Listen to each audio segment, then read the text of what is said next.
हे प्रभु, मैं आपको वही बता रहा हूँ जो मैंने देखा है। ये नन्हा बालक कृष्ण हो न हो भगवान विष्णु का ही अवतार है। भानु, तुम तो जानते ही हो कि मैं सृष्टि का निर्माता हूँ और मैं अपने भगवान विष्णु को अच्छी तरह जानता हूँ।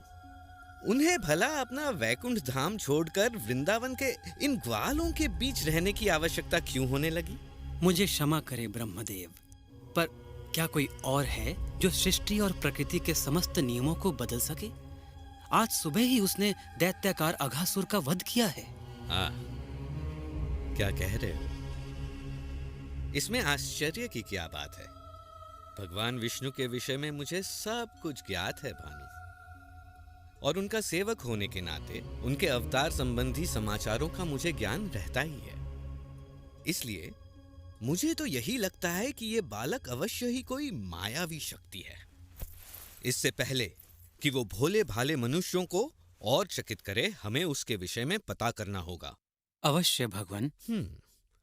और इस समस्या का समाधान मुझे ही करना होगा। मुझे स्वयं ही पृथ्वी के उस गांव वृंदावन जाना होगा जहां वो रहता है, और इसमें तुम मेरा साथ दोगे भानु? जैसी आपकी आज्ञा।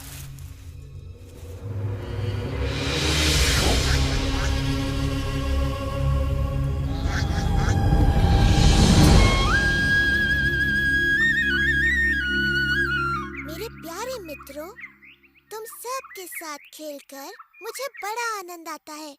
इस पूरे संसार में वृंदावन जैसा कोई वन नहीं। मुझे भी ये वन बड़ा प्रिय है कृष्णा। यहाँ भूख मिटाने के इतने साधन जो है ना दादी? हाँ?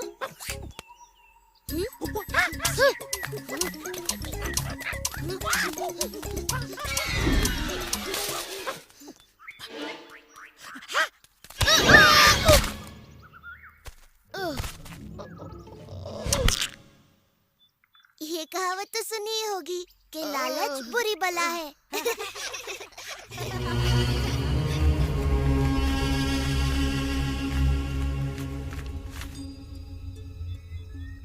लो ये रहा वो नन्हा बालक, अपने खेल कूद में मग्न।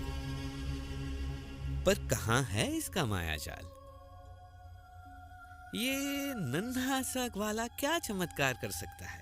इस तरह का चमत्कार आज सुबह ही कृष्ण ने इसका वध कर दिया। पता नहीं कैसे। भानु, ओ भानु, इतनी छोटी सी बात से अचंभित? एक योजना है। जो आज्ञा भगवान, परंतु हमारा सामना एक बड़े ही चतुर मायावी से है। भानु, तुम भूल रहे हो कि प्रभु से मुझे ब्रह्मांड का सबसे बड़ा उत्तरदायित्व मिला हुआ है। क्या स्वयं ब्रह्मा इस नन्हे से मायावी का रहस्य नहीं पता कर पाएगा? ये सुनो।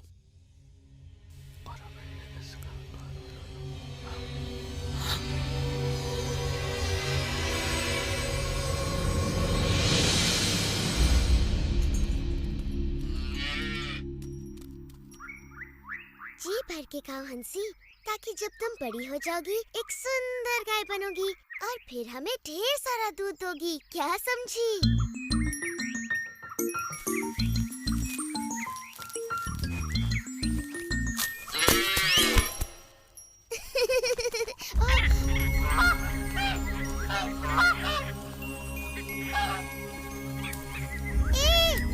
रुको, रुको।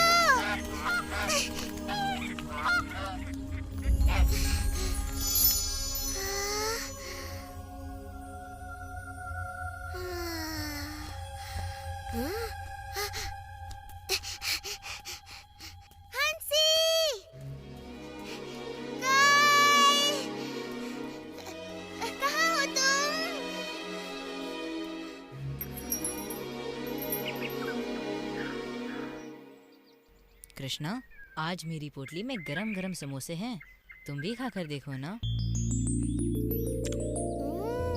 कृष्णा, ये रसीले रसगुल्ले देखकर तुम्हारे मुंह में पानी आ जाएगा।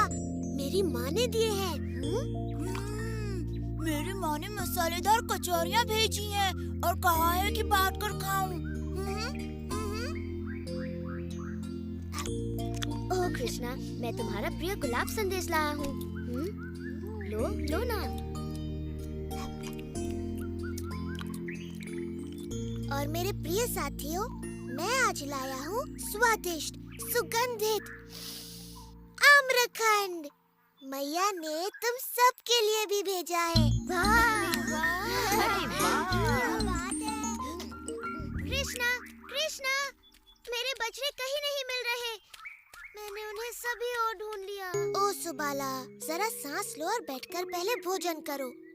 मैं देखता हूँ सुबाला, वो वन की ओर निकल गए होंगे। ये लो, थोड़ा आम्रखंड खाओ। तुम लोग विश्राम करो, मैं बछड़ों को लेकर आता हूँ।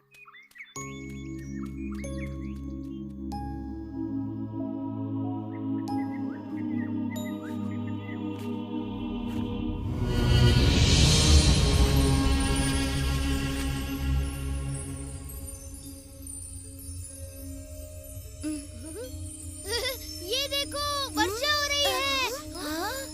कणों की? कृष्णा अभी तक नहीं लौटा।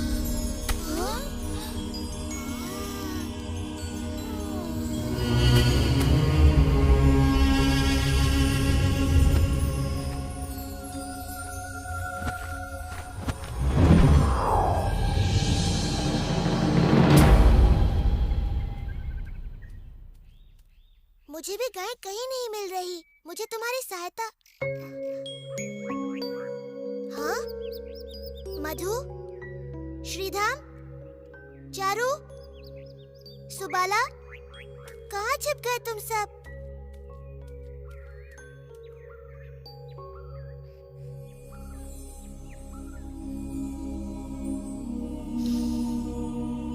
ये किसकी शरारत हो सकती है?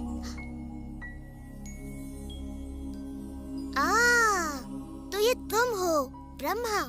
तो ये खेल तुम्हारा है। तुम्हारे कहने पर ही मैंने पृथ्वी पर अवतार लिया है और अब तुम स्वयं ही ये बात भूल गए।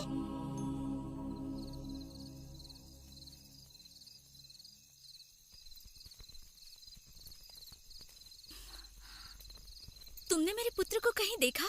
कृष्ण और बाकी बच्चे अभी तक नहीं लौटे। अब तक तो उन्हें लौट आना चाहिए था।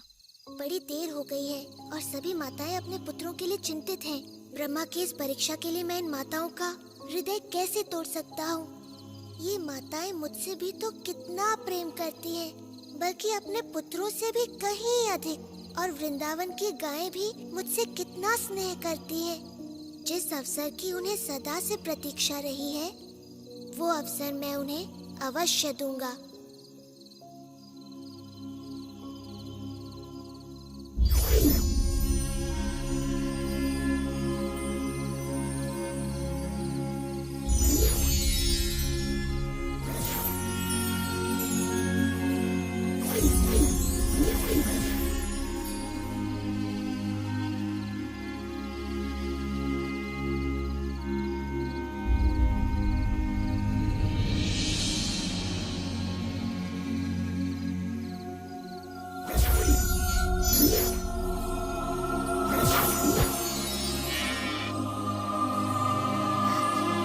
एक और बाकी रह गया।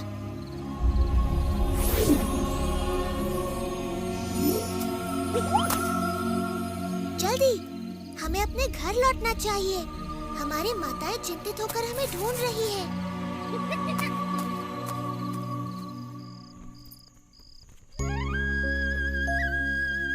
देखो, वो रहा कृष्ण। कितना मनमोहक और सुंदर लग रहा है।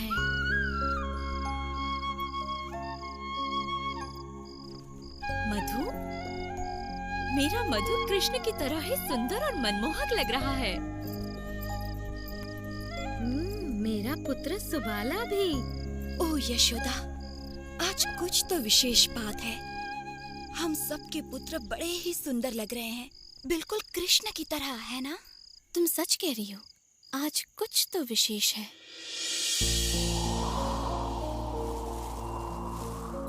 कृष्ण स्वयं ही अपने खोए मित्रों का रूप लिए अपनी बाल लीलाएं रचते रहे और दिन, महीने और मौसम बीतते गए। और जब ब्रह्मा द्वारा